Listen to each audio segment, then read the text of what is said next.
ઈવડો ઈ મળે કોઈને તો એની ભાષામાં બોલવા જાય તે અળ તો બોલી નથી શકતો, રજ બોલે. આપણે કહીએ તમે મળી ગયા તે બહુ સારું થયું, એ એમ કે તમે મરી ગયા તો બહુ સારું થયું. હરેક સત્કર્મની પાછળ કોઈ સદગુણ હોય છે. સદગુણ જેટલા હોય એટલા જ સત્કર્મ થાય. પણ ધર્મની વ્યાખ્યા વાડાવાડી વાળી ન હોવી જોઈએ, કેવલ પોતાના સંપ્રદાયો પૂરતી ન હોવી જોઈએ. યુનિવર્સલ વ્યાખ્યા સદગુણનો સમૂહ એ ધર્મ છે. કથાના માધ્યમથી માણસોના જીવનમાં ખૂબ પરિવર્તન આવતું જોયું અને સુખી થતા જોયા. તો આપણને એમ થયું કે આપણાથી લોકો આટલા સુખી થાય છે તો આપણે આ કાર્ય કરવું જોઈએ. અને સૌથી મોટી વાત, દેશભક્તિ જાગતી જાય કથાના માધ્યમથી બી. એટલે રાષ્ટ્રકથાઓ કે ભાગવત કથાઓ, એમાં રાષ્ટ્રની હિતની વાતો તો આવતી જ રહેતી હોય. લોકોને કંટાળો ઉત્પન્ન કરાવો એના કરતાં લોકોના દિલમાં વાત ચોટે એવી રીતે ઇઝી શૈલીમાં કરીએ તો બહુ સારું.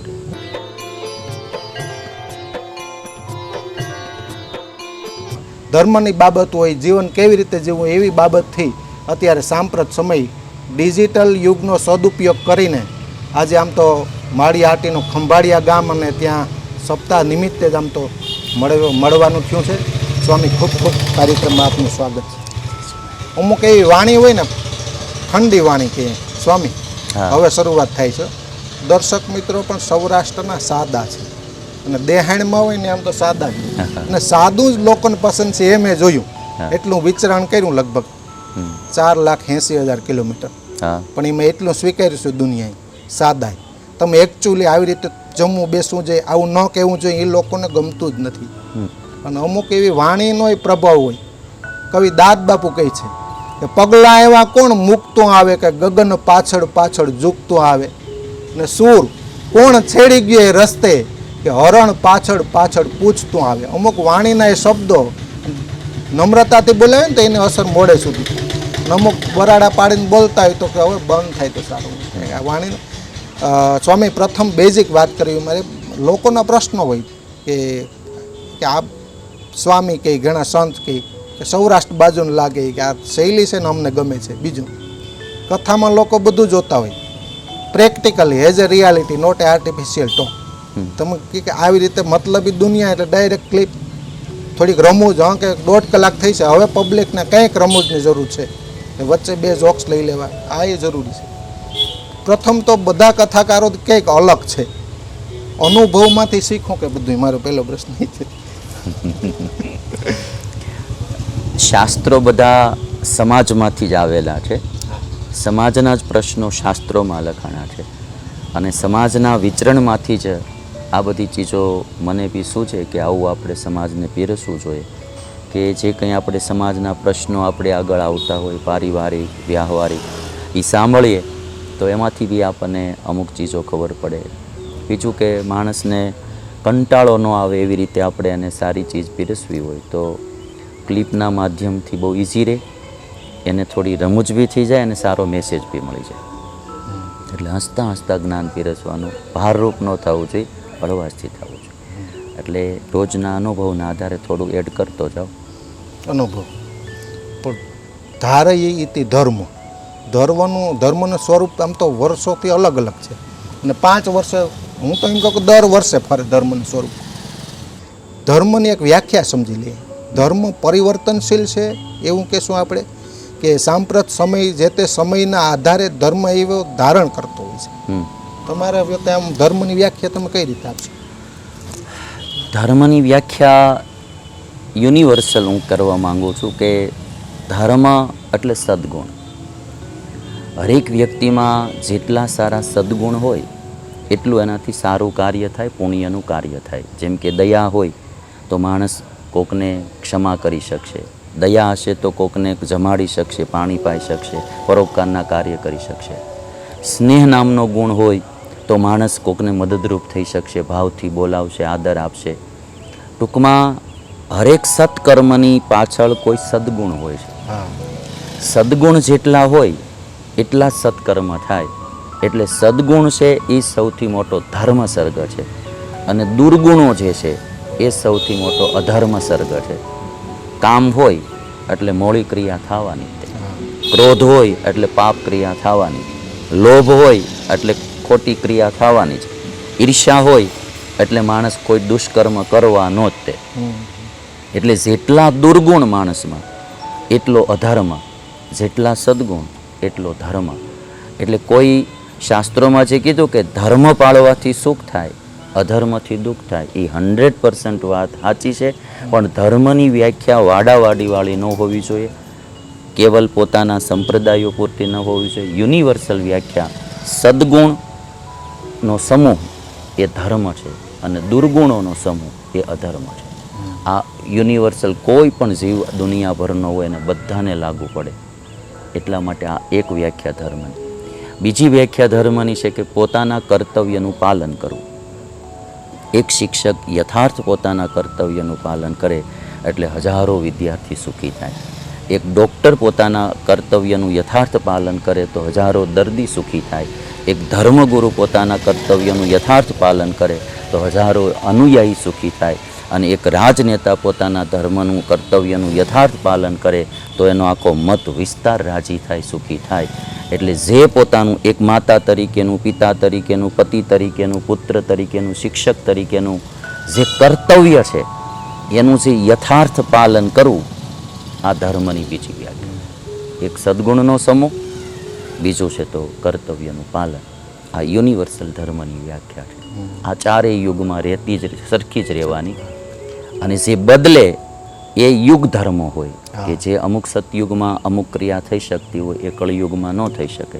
તો એવા જે ધર્મો કે એવી ક્રિયાઓ હોય એ યુગ ધર્મ થોડા યુગને અનુસારે બદલતા રહે. બાકી જે સનાતન ધર્મ જેને આપણે કહીએ કે જે સદૈવને માટે રહેનારો ધર્મ, કે જે બધા મનુષ્યને પાળવાનો ધર્મ અને ચારેય યુગમાં પાળવાનો ધર્મ, એ સદગુણો છે, એ હરેક યુગમાં બધાને જરૂર પડે. તો એ સનાતન ધર્મની વાત. જીવનનો પ્રશ્ન થાય, જીવન એટલે શું? તમારો સત્સંગ આવે છે, બેનો જોતા હોય, હું જોતો હોય સાંજે 9 વાગે એક ચેનલ ઉપર, જમવાનો ટાઈમ ને તમારો સત્સંગ બંને સાથે શરૂ થયા.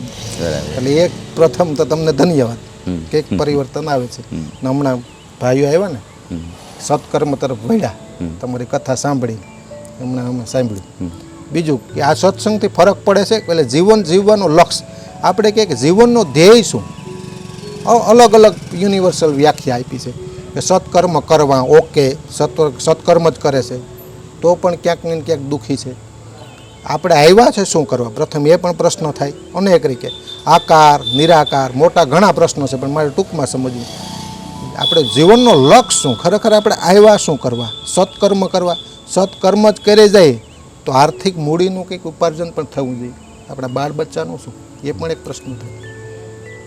એટલે ભાગવતમાં એક શ્લોક એવો લખાણો છે કે સમયના અને ધનના બધાના 5 ભાગ બતાવ્યા છે. કે એક ભાગ ધનનો છે તો પોતાના સુખ માટે વાપરવો જોઈએ, એક ભાગ પોતાના પરિવાર માટે બી વાપરવો જોઈએ, એક ભાગ છે તો પરોપકાર માટે બી વાપરવો જોઈએ, એક ભાગ ધનનો છે તો એ વધારે ધન ઉપાર્જન માટે ઇન્વેસ્ટમેન્ટમાં બી વાપરવો જોઈએ.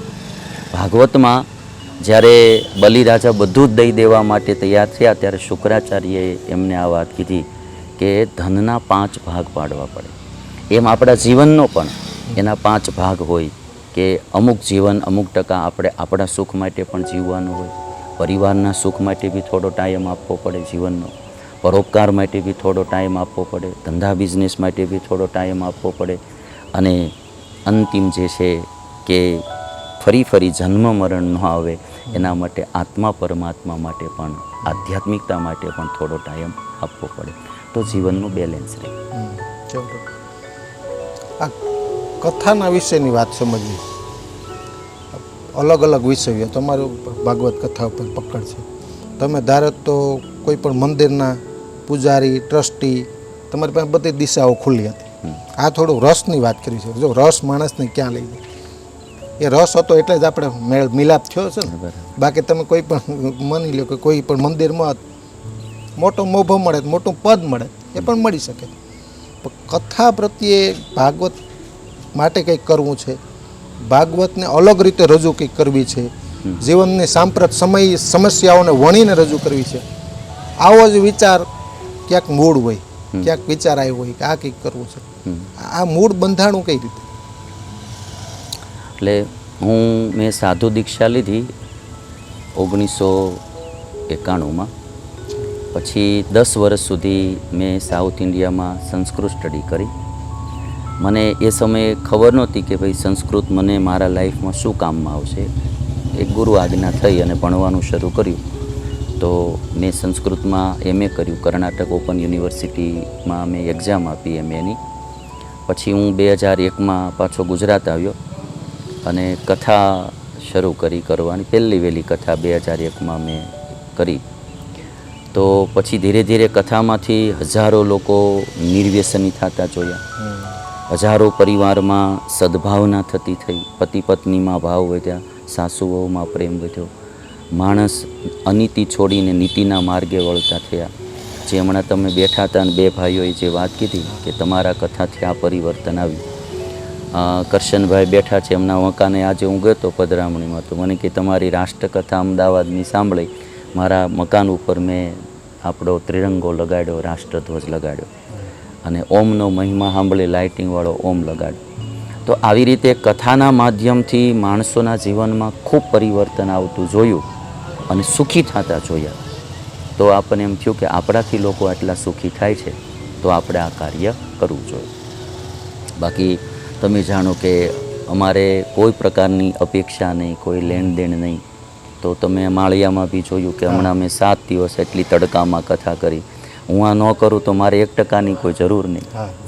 બરાબર, મારે કોઈ આ કાર્ય કરવું પડે એવી તો કોઈ જરૂર છે નહીં.